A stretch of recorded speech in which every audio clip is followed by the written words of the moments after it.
If you got a Bible, turn to Matthew chapter 5. And we're going to be in Matthew chapter 5 all summer long, okay? And we're going to take it apart, put it back together again, and I'll explain that a little bit as time goes on. My world can be divided up into 5 parts, okay? Number 1 is Jesus. And my world revolves around Jesus. I do the best I can to make sure that Jesus is on the throne in my life and that the decisions I'm making are pleasing Jesus. That's me, okay? The second one is my family. That's the other big play in my life. My kids and grandkids and, of course, Pam, all of them play a big part in my life, and I love that. Third is my church world, okay? You are a part of that. And it's a pretty high up on the priority list for me. Fourth is my sports world. And you know, because you have to listen incessantly to illustrations about sports, that it's a big part of my life. And now Pam and I are kind of wrapped up in the softball, and we're kind of wrapped up in the baseball, which I don't really know if I call those sports, but I guess they are. Because it's not, in basketball, we got a little bit more basketball left, and then we got to wait painfully until football starts, right? And that's kind of how my life kind of goes. I like to watch games on TV, but I also like to go and watch them live, and that's really cool. And if it's a basketball game, I do not hesitate to watch replays of the game I've already seen, okay? Because there's so much you can learn. And then fifth is my sermon world. So I got Jesus, I got family, I got church, I got sports, and I got sermon world. And what I've noticed now over 30 years is that Sundays come all the time, every week, every 7 days. It's amazing how regular Sundays are. Now I'm going to tell you there are times, and it's not very often, but there are times when I get to about Friday and I think, man, couldn't we just take a break, and give me a little time and breathing space? And God always says, no, get over it, get it done. And it's always done. So I'm ready when I come up here. Sundays are important days for me because that's the day I preach a sermon. And truth be told, I preach a sermon and then I visit with people after church just a little bit. And then eventually I'm going to head out these doors up toward my office. And by the time I get to the door, I have shifted gears out of what we did today into what we're doing next week. All the time. People come up to me and they'll go, what'd you preach about? Maybe on a Monday or Tuesday. And I'll go, I don't really have any idea. I mean, it may be unnerving to you a little bit, but my mind just shifts right into what I'm doing. And that's why I plan messages out months in advance. And usually I'm giving people 3 or 4 months, the bulletin people, Noni and others, 3 or 4 months head notice on where I'm going. And so this summer I've got it all planned. I've got almost the entire fall planned. And here's the reason why. I determined early in my ministry that it was not going to work for me to wake up on Monday or Tuesday or Wednesday and ask the question, what am I going to preach about this week? Because most people who wait to do that end up asking that question on Thursday and Friday and Saturday. And you may know some guys that can preach do an awesome job preaching on Saturday. And they write it all out, get it all ready, present it on Sunday. It's great. That isn't me. I'm just not that good. I've got to plan and think and study and read and read and read. And so when I get to Monday of the day of a sermon, or the week of a specific sermon, I am ready to write. And that's why if you say, hey, can I come and see you on Monday? I probably would say no. Not on Monday. It's my writing day, and I've got to have that day because if I don't do it then it gets all scrambled up. And I've had some weeks in the last few months where it's been kind of scrambled, and I don't like that feeling at all.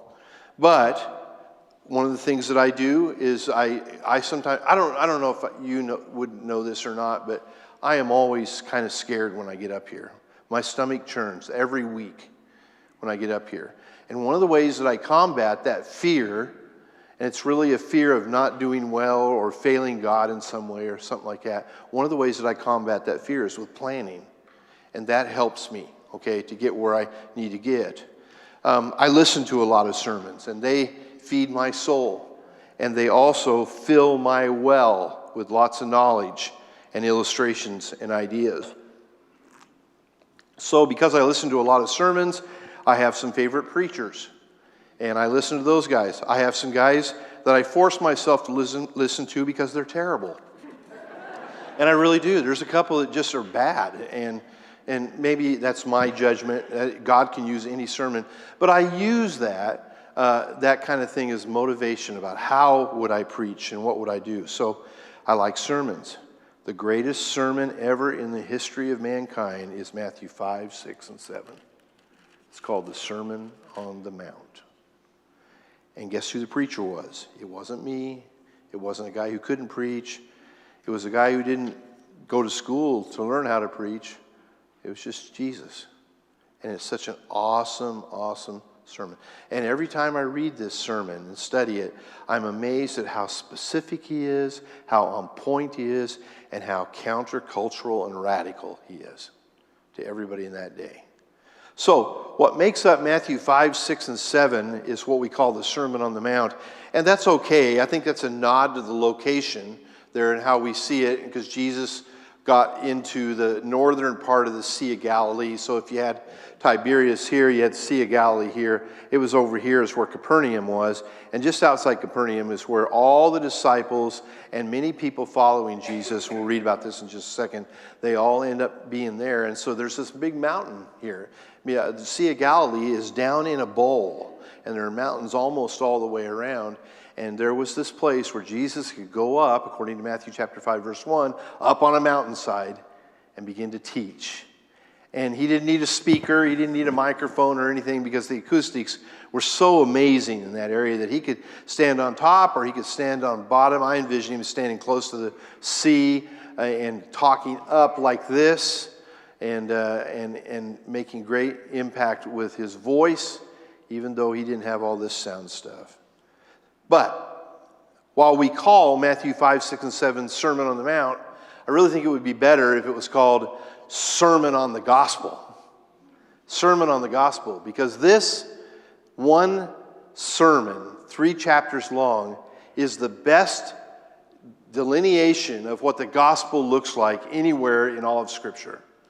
And Jesus does an amazing job with this sermon. So I think of it in terms of the gospel. Andy Stanley says this is the sermon that is the most extreme sermon ever preached. And when you think about it, it is. Because what Jesus said is that when somebody slaps you on one side of the face, what are you supposed to do? Turn the other cheek. When somebody hurts you, what are you supposed to do? Are you supposed to get vengeance, or are you supposed to what? Forgive. Okay, and we'll talk about that in just a second. He had this upside down value system. And it really resonates when you think about all the beliefs that we have and all of the rules that the Pharisees had in their day. Jesus just comes out and says, I want to give you one sermon that will show you how you need to live. As a matter of fact, one guy said that if you live out the Sermon on the Mount or the Sermon on the Gospel to what Jesus says, you're probably living a perfect Christian life. Now we say, well, it's not possible for us to be perfect, but we can be in different aspects, can't we? We're always growing in this. But that's how radical this book is. And I love that. Jesus talks about being poor in spirit. He talks about being meek. He talks about being a peacemaker. He talks about how remarkably happy we can be when our life and our hearts are in the right place. And sometimes that's a real struggle for us. Sometimes what we need to do is we need to be taught by little people, because this sermon is very easy to understand. Last weekend, our daughter Abigail and her husband Tyler took Nora and Miles and Eliza to the local amusement park. Now, Eliza didn't get to ride anything because she's like 3 months old, so that they have rules against that.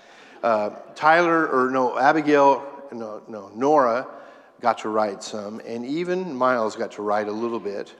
But then they went to this playscape area where you have slides and, climbing up and down and everything, and Miles just had a great time. Miles is not even 3 yet. And he was just having a great time. And eventually Miles came over to his mom and he said to her, somebody hit me on the playground. And Abigail, who's very profound and very, very smart, she asked Miles, who's not even 3 yet, she said, what do you say when someone hits you? Now, that's Miles up there. Looks pretty happy there. But he went deep on her, okay? She thought what he was going to say was, "Stop hitting me." Instead, immediately out of his mouth was, "I forgive you."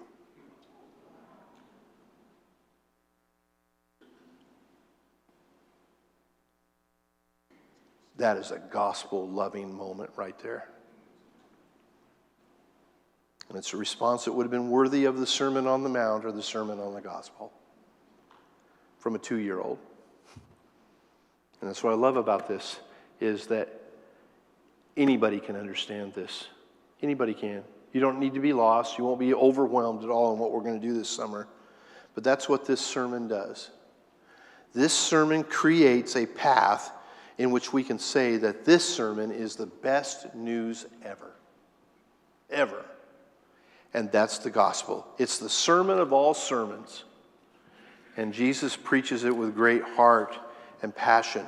It's a sermon that's demanding, but it's also reassuring.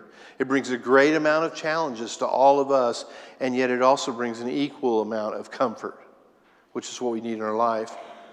I really like this idea that if you live out the Sermon on the Mount about your life, it would look like you have a perfect faith in God. That's kind of the goal. That's what Andy Stanley says. I love that. So this summer we're going to do the Sermon on the Mount, and we're going to take it apart and put it back together again, which means when you wake up at the end of this summer, we're only in Matthew chapter 5, verse 21. And I'll take a break. I'm just giving you an idea here. I'll take a break, and we're going to do a family life kind of series about marriage and children and grandparenting. We'll do that in August, and then we'll come back to the Sermon on the Mount, and we'll talk about prayer, and we'll talk about different things that Jesus talked about in the Sermon on the Mount. Then we'll take a break for Christmas and stuff, and then we'll end the sermon sometime in 2029, okay? I don't know how long it'll take, but it's going to take a while, okay? And I hope when you come out of this, you just have an overwhelming appreciation for the simple words of Jesus. The simple words that could come out of a 2-year-old's mouth. I would say, "I forgive you." It comes right out of the Sermon on the Mount, for sure.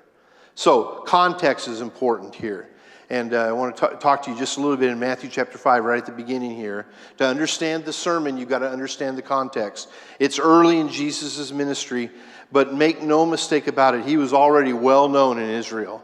Matthew chapter 4, verse 23 reads, "Jesus went throughout Galilee, teaching in their synagogues, proclaiming the good news of the kingdom, and healing every disease and sickness among the people." And it says in verse 24, news about him spread all over Syria, and people brought to him all who were ill with various diseases, those suffering severe pain, the demon-possessed, those having seizures, and the paralyzed, and he healed them.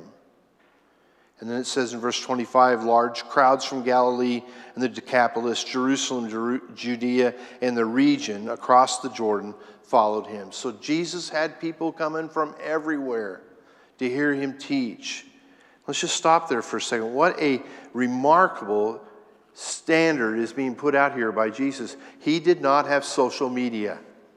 He didn't go and book the biggest arenas in the world and go and have people pay $40 to go in and hear him preach at all. There's a lot of that goes on this time of year, or actually in this day and age. And it distresses me a little bit that people are making gobs of money off the gospel, because Jesus sure didn't do that at all. He wasn't making money off the gospel. The Bible says that he had a mission. In Luke 4, it'll be up on the screen, Jesus says, "The Spirit of the Lord is upon me and has anointed me to proclaim good news to the poor, and he has sent me to proclaim freedom for the prisoners, recovery of sight for the blind, and to set the oppressed free, and to proclaim the year of the Lord's favor." That statement was made by Jesus in Nazareth. And the argument that went on there was, can anything good come out of Galilee or Nazareth? It's both ways in the Gospels. It's like he went home to let people know what he was all about. And it didn't really work out that well for Jesus at that point, but he did that because he wanted to. He knew that the people in his own hometown needed to know that he had a mission. You could almost liken it to an inaugural address of a presidential candidate who wins. And of course, on January 20th, guess what happens? You have this big speech, stand out there, speak to the millions or the half millions or whatever it is. And of course, it's all over the news and media and everything. And in that address, he is going to lay out, isn't he, his goals, his dreams. That's what a presidential winner does. But Jesus doesn't do that. He just starts teaching. The Bible says that in his work in Galilee only increased his notoriety, not only in Galilee, but also in Syria. So it was part of a whole other nation that he was involved with. So it's no accident that Matthew records this statement in chapter 5, verse 1. Now, when Jesus saw the crowds, he went up on a mountainside and he sat down, and his disciples came to him, and he began to teach them. Now, get the picture here. His disciples might have been just a small band of people that were going to follow him for 3 years that he had called out and said, come and be fishers of men with me and that kind of thing. But it might have grown and started growing, and at least we know that there were large crowds of people around. Even if he was only talking to his disciples, everybody was getting the message. Everybody was. You can't lose there at all. Jesus was pointing his message to the disciples, but it seems like the sermon was meant for more than just a small team of people that he put together in Matthew 4. And at the end of the sermon, we get a clue about this in Matthew 7:28, when it says, when Jesus had finished saying these things, the crowds were amazed at his teaching, because he taught as one who had authority and not as the teachers of their law. So you know what they're saying there is there's a whole bunch of people there that were getting the message. Lots of people.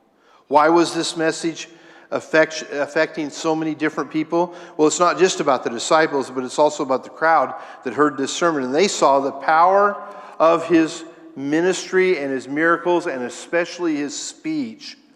And what they saw was that it was so different than what they'd been used to for decades and decades and decades, the Pharisees of teachers of the law.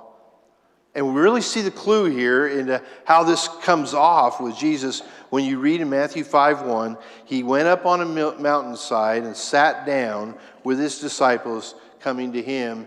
And this is important, he began to teach them. What does that mean? Well, we can think about, well, as a lesson, and the teacher begins to teach, or the preacher begins to preach, and everybody listens. But it was more than that. The words, and he began to teach them, really float out this idea that Jesus began to pour out his heart on them.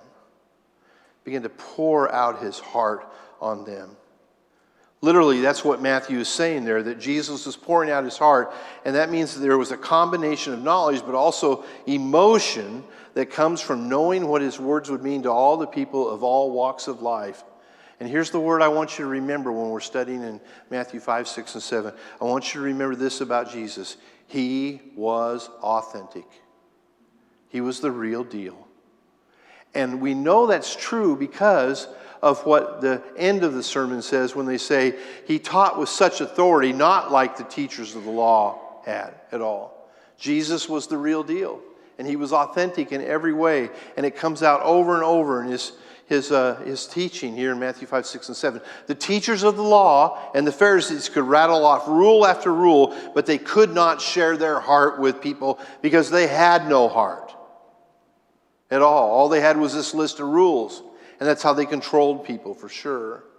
They didn't have any authenticity in their life, but Jesus did, and it showed up. Now, a good sermon has 3 parts, and I got to thinking about this week. And I'm better at some than I am at others. But there's 3 main parts, and it reminds me a lot about getting on a plane and taking off and going someplace. First of all, you got the takeoff, right? And in the sermon writing, that's the introduction. And you're trying to get people's attention and for them to come along with you, that kind of thing. And that's really good. But whether you're in a plane taking off or in a sermon, you really want the takeoff to be smooth, don't you? You want it to be really good. You want to be on the right runway, don't you? You don't want to be on the wrong runway because that could affect your smoothness. And that's not really a word, but you want the speed to be enough that you can launch that plane up in the air, and that's the way it is with an introduction in a sermon. And then you get up in the air, you want a good flight, don't you? You want little turbulence, You're hopeful that everybody from air traffic control to the pilots has a real clear vision of where they're going and how to get there. Not like that plane in Europe the other day or a few weeks ago that was going one way and ended up in a city hundreds of miles away because somebody in the air traffic control system got it wrong. And all of a sudden they're landing and they find out they're in a wrong city. We don't want that at all. We want the flight to be where we're headed, is where we're supposed to be headed. And then you want a good landing. No bumps and bruises. No not running out of runway or anything like that. So you can take the Sermon on the Mount, you can put that into this kind of a thought here. And the good takeoff is the Beatitudes in Matthew 5, 1 through 12. That's the takeoff. And that's where we'll spend a lot of time this summer. And then the in-air flight really is the rest of Matthew 5, 6, and most of 7. And then the landing is Matthew 7, 24. Therefore, everyone who builds or puts these words of mine into practice is like the wise man who built his house on the rock. This is the landing. The rain came and the streams rose and the winds blew and beat against that house, yet it did not fail because it had its foundation on the what? Rock. And then he says, but everyone who hears these words of mine and does not put them into practice is like the foolish man who built his house on the sand. And the rain came down and the streams rose and the winds blew and beat against that house and it fell with a great crash. That's how he landed this sermon, which really is perfect when you think about it. Such a good way to land it for sure. Jesus is preaching in a way with a great amount of skill that is unmatched. And we're going to see that in this sermon. You're going to love this sermon by the time we get done with it, if you don't now. So I want to end today with this kind of introductory sermon with a question. What is the Sermon on the Mount all about? What's it all about? Well, one thing is it reveals that it's possible for people to be truly happy in this life. It reveals that it is possible for people to be truly happy in this life.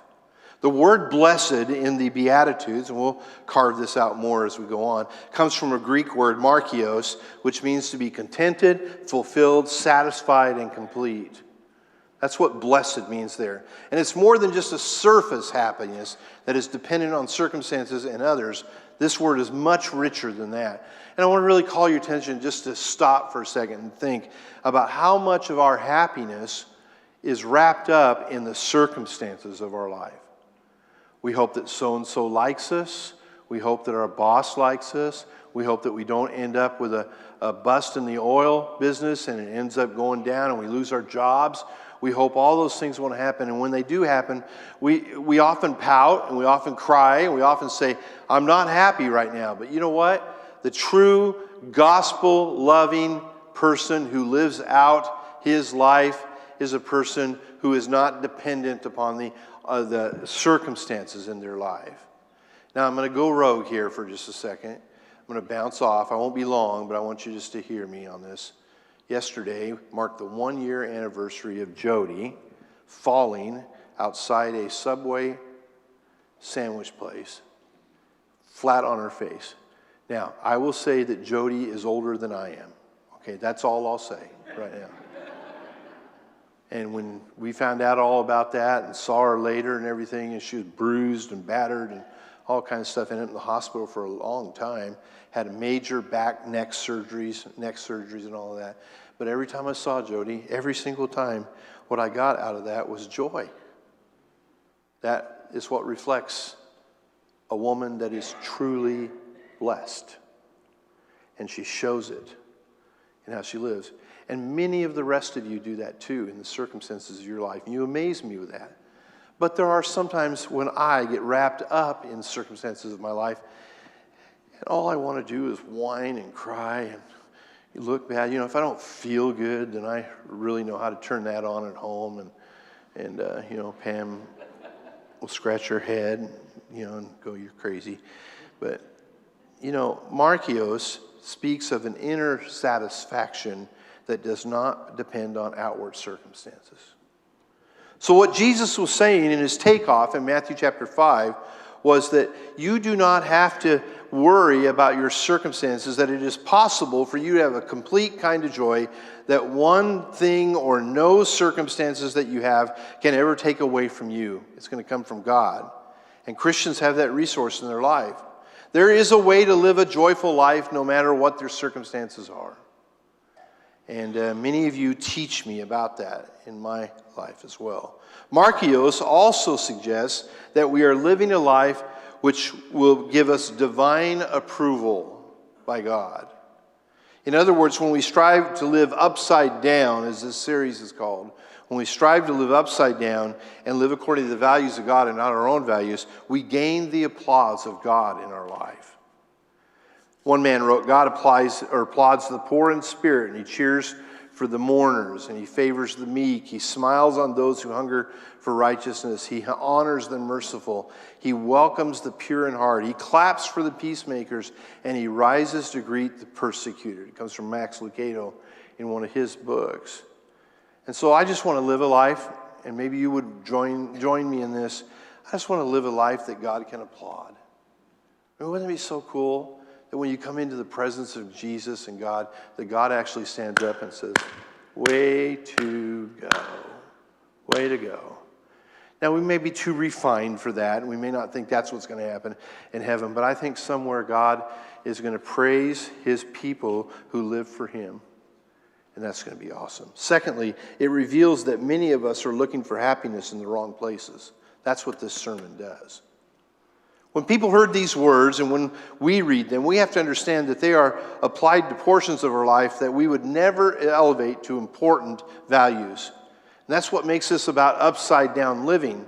When the people heard this sermon, surely they were perplexed and maybe even confused. The same goes for us. We would never say, happy and contented are the poor, the meek, the merciful, the persecuted, and the slandered. Those would be kind of classic oxymorons, and we wouldn't say that out loud.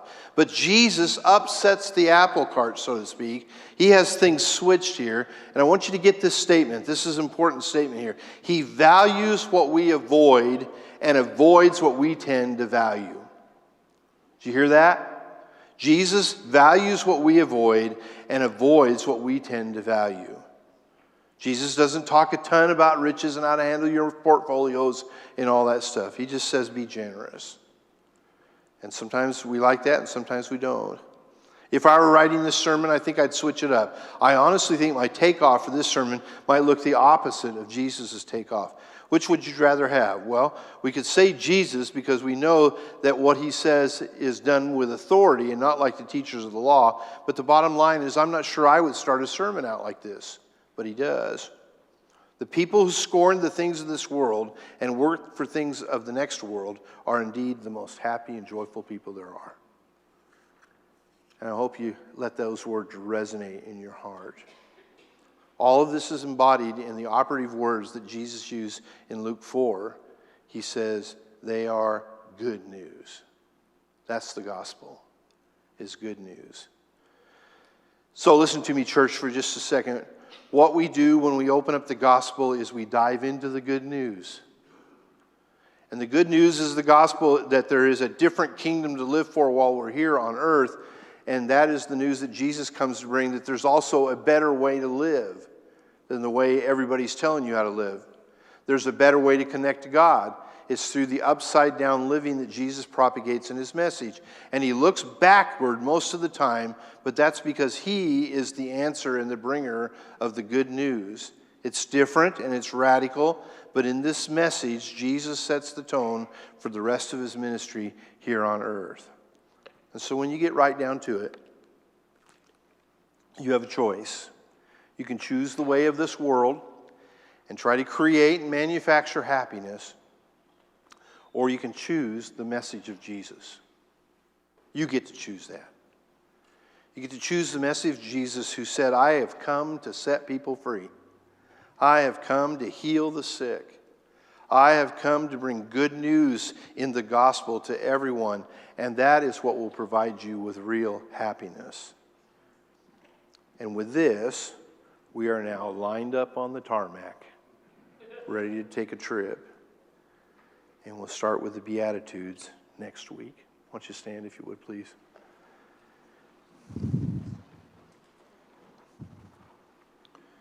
In just a second, we're going to sing a song. And again, the invitation here is always open to accept Christ, to be baptized. We can do that. We would love to do that.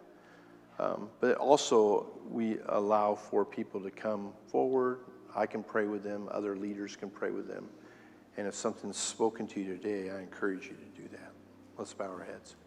Father, we thank you for these words of Jesus. And as we've outlined kind of an introduction to these 3 chapters, I pray, Father, that you would just bring to each one of our hearts and our minds exactly what we could get out of this and how we can influence other people as well. Thank you for the depth of faith that Jesus calls us to. We pray this in his name.